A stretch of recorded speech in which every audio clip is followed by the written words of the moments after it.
Arguably one of the most versatile coaster models, the Wing Coaster has been a major success around the world, and with 14 installations over the past decade or so, it is probably B&M's most popular model at the moment. However, among those 14 installations, only 4 have been built in the US. Fortunately for us, we have gotten the chance to ride each of them. In this video, we will give our thoughts on each of them and rank them against each other. In fourth and last place is XFlight at Six Flags Great America. This isn't a bad ride, but it just doesn't do anything as well as any of the other wing coasters on this list. We did only get one ride on this attraction because we were short on time, but the ride just doesn't stack up to any of the other wing coasters. The drop is just a smaller version of Gatekeeper's, and while it is still fun, it doesn't hold a candle to Gatekeeper's, which is almost twice as big.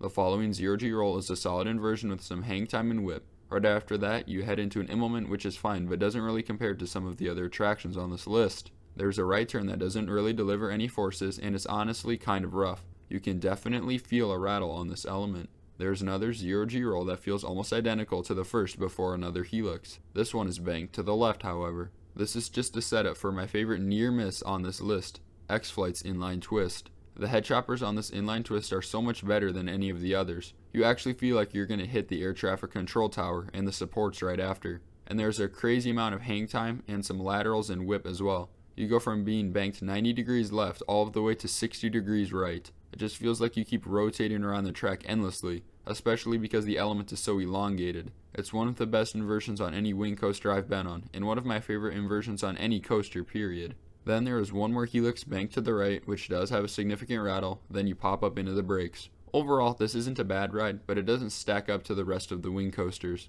There is really only one amazing element that stands out from the rest of the wing coasters on this list. The rest just feel copy and paste from the others and aren't really all that special in my opinion. And there is a very noticeable rattle at some moments, such as the helixes. However, I don't think the rattle is the worst part of this ride. That would be the restraints. I believe this is different from the other wing coasters on this list in that it has some ratcheting restraints and for some reason are absolutely terrible when it comes to stapling, especially during the layout. Even though I tried to hold up the restraint, there was nothing I could do to prevent it from coming down further and making the layout pretty uncomfortable for me. By the brake run, I don't think I'm exaggerating when I say the vest was crushing my collarbone and making it a little hard to breathe. To my knowledge, Wild Eagle at Dollywood also had the same problem with the restraints, but they revamped the restraints on Wild Eagle, so I believe they do not have that problem anymore, leaving XFlight as the only wing coaster in America with this inferior style of restraint mechanism. Taking the number 3 spot is Gatekeeper at Cedar Point, which is definitely a controversial take. It is the biggest of the American wing coasters and is one of the biggest wing coasters in the world, standing at a height of 170 feet and reaching a top speed of 67 miles per hour. This attraction also looks amazing.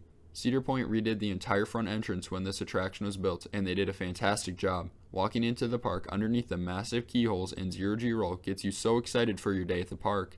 And of course, watching the huge trains fly through the keyholes is really fun too. The bright blue track with the white supports is a great color scheme, and its location by the lake makes it even better. I think the size and looks of this ride are what stand out from the other wing coasters. The actual ride experience is fun and graceful, but maybe let me down just a little bit in a couple of aspects. The first drop is by far my favorite element on the ride, especially on the right side in the front because you are actually being dragged away from the ground by your restraint. There's a lot of hang time, and you are of course very high off the ground as this used to be the tallest inversion in the world, and you are looking straight down. As you rotate around the track, you also get thrown into the side of your seat, which makes it feel like you're going to fall out. Of course you don't because of their vest restraints.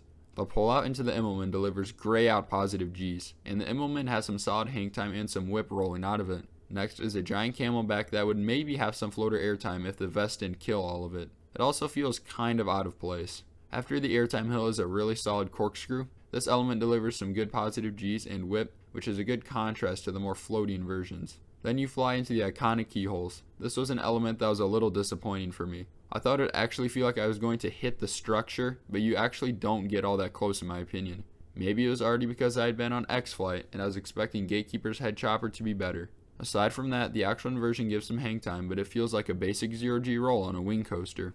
After you cross the front entrance, there's a dive loop to send the train back toward the keyholes. This is probably the second most intense moment on the ride, on par with the pullout of the first drop. The dive loop piles on some really solid positives throughout the entire element. Then you soar around the keyholes again. This time it's an inline twist. This is the better of the two keyhole inversions. There's more hang time, better laterals, and honestly the head choppers are even better.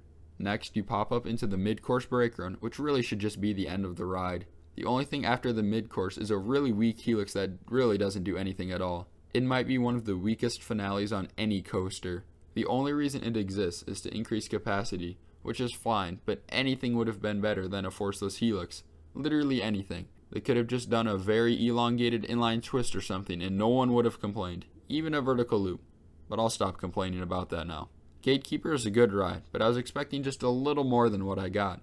It looks stunning flying over the entrance of Cedar Point. I just wish that the ride experience matched the looks and expectations that I had. Overall, it is a far better experience than XFlight. The giant elements and the comfortability easily make it superior to XFlight.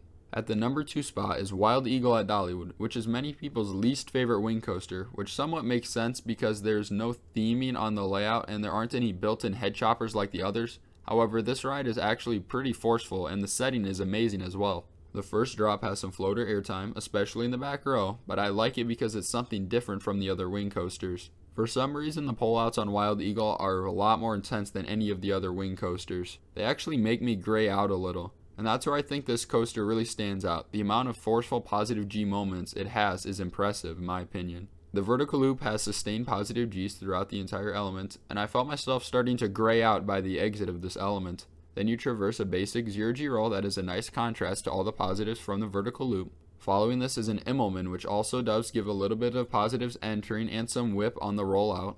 I find that this Immelman is one of the best on any of the wing coasters on this list. It is fairly intense and the whip exiting the element is more pronounced. You then head into the last inversion of the ride, a corkscrew which feels pretty similar to the 0G roll, but is much lower to the ground and has more laterals. Then the train enters the finale, a twister section. This section has decent forces, but is made much better because of the foot choppers from the surrounding bush. In fact, the foot choppers might be a little too much because I actually hit my foot on vegetation during this part of the layout.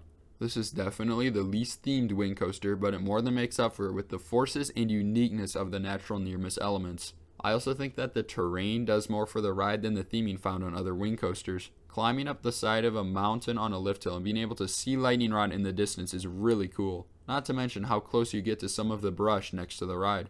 And for the people complaining about how there are no head choppers, you get really close to some of the supports, and the near misses with the terrain are much better than the ones found on Gatekeeper. This is an extremely overhated ride, and I think that it does so many things better than the other wing coasters. That's why it's at the number 2 spot. And the best wing coaster in the United States is Thunderbird at Holiday World. This coaster just runs differently than the other ones on this list. It has better pacing, it's unique, it's fairly intense, it has floaty inversions, and it has a really well done near miss element to close the layout. Thunderbird starts out with a decently punchy magnetic launch and then sends you right into this funky Immelman. As the train reaches the rollout of this element, it really starts to slow down, and then the track keeps banking to the right all the way down to ground level where it finally unbanks. It is a fun element, especially when paired with that excellent launch. The train then hauls through a vertical loop. Although this isn't necessarily the strongest moment of the layout, it holds the strong pacing that this attraction has.